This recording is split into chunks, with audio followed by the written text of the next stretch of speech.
আমরা দশম শ্রেণীর অ্যাকচুয়াল বিশিষ্ট দ্বিঘাত সমীকরণ এই অধ্যায়টি নিয়ে আলোচনা করছি।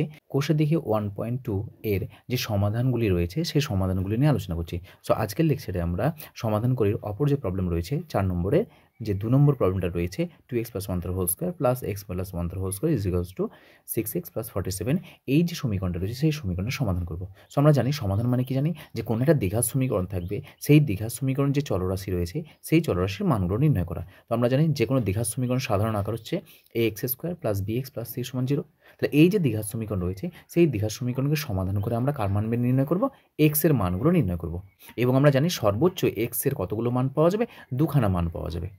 তাহলে দেখো প্রথমে আমাদের এই যে দ্বিঘাত সমীকরণটা রয়েছে সেই দ্বিঘাত সমীকরণটা কিন্তু আমাদের প্রপার আকারে নেই, আদর্শ আকারে নেই। তাহলে প্রথমে এটাকে আমরা ফর্মুলা ব্যবহার করে ভেঙে আমরা দ্বিঘাত সমীকরণ আকার নিয়ে আসবো। তারপরে আমাদের যে পদ্ধতিগুলো রয়েছে সেই পদ্ধতিগুলি অবলম্বন করে এর মান নির্ণয় করব।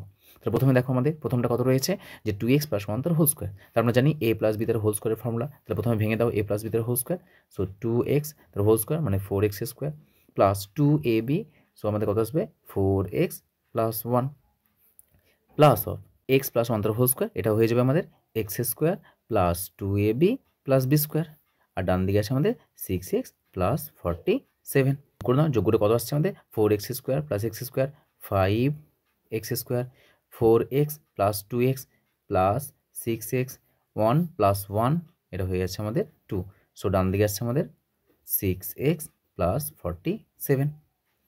সো এটা বাম দিকে নিয়ে এসো। So 5x² plus 6x plus 2 minus 6x minus 47 = 0। তাহলে এই যে আমাদের অংশটা ছিল ডান দিকের অংশটাকে আমরা বাম দিকে নিয়ে এলাম। তাহলে প্লাস 6x ছিল, বাম দিকে এসে হয়ে গেল মাইনাস 6x, প্লাস 47 ছিল, বাম দিকে নিয়ে এলাম, হয়ে গেল মাইনাস 47। দেখো plus 6x minus 6x cancel হচ্ছে। So this imply 5x²। দেখো 47 প্লাস 2 আছে, তাহলে এটা মাইনাস করলে আসছে আমাদের 45 = 0।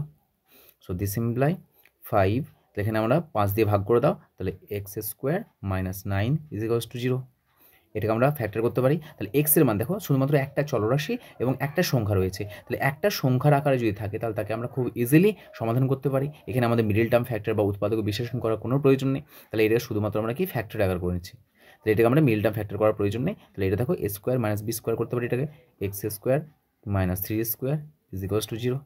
So this imply a² minus b² formula আমরা কি জানি a² মাইনাস b² সমান a plus b into a minus b। আর এখানে যে আমরা ফর্মুলাটা ব্যবহার করেছি সেটা হলো আমাদের a plus b whole square সমান a² plus 2ab plus b², এই ফর্মুলা ব্যবহার করেছি। সো দেখো a² minus b², so a plus b into a minus b = 0। আমরা জানি এক বা একাধিক পদের গুণফল যদি শূন্য হয় প্রত্যেকটা পদ আলাদাভাবে শূন্য হয়। So this imply x plus 3 = 0 অথবা x মাইনাস 3 = 0। তাহলে এটা সমান 0 করলাম একবার, এটা সমান 0 করলাম। তাহলে এখান থেকে পাচ্ছি আমরা x এর মান প্লাস 3, ডান দিকে গেলে হয়ে যাচ্ছে মাইনাস 3। এটা আছে আমাদের x মাইনাস 3, ডান দিকে যাচ্ছে হয়ে গেল প্লাস 3। তাহলে x এর মান পেলাম একটা মাইনাস 3, অপর মান পেলাম প্লাস 3। তাহলে অতএব নির্ণীয় সমাধান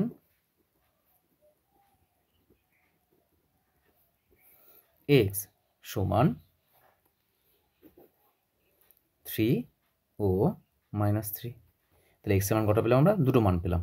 তাহলে দেখো এখানে আমরা সমাধান করে, যেহেতু আমাদের সমাধান করতে বলেছে, সমাধান করে কার মান নির্ণয় করতে বলেছিল? x এর মান নির্ণয় করতে বলেছিল, সেই x এর আমরা দুখানা মান পেলাম।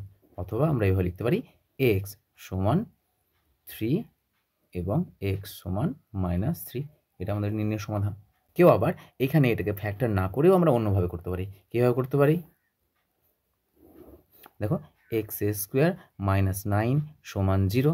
সো দিস ইমপ্লাই x² ডান দিকে দেখো মাইনাস 9 ডান দিকে যাচ্ছে, হয়ে যাচ্ছে আমাদের প্লাস 9।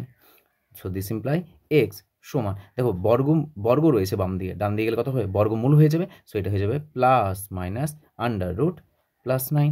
আমরা জানি বর্গমূল 9, তাহলে এই 9 এর বর্গমূল কত হয়? 3। তাহলে প্লাস মাইনাস 3 প্লাস মাইনাস কেন হলো?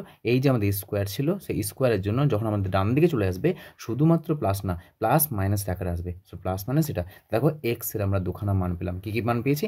একবার প্লাস নেব, একবার মাইনাস নেব। তাহলে প্লাস নিলে আসবে +3, মাইনাস নিলে আসবে -3। দেখো আমরা এখানে ফ্যাক্টর করেও আমরা কি এক্সের দুটো মান পেয়েছি, +3 ও -3।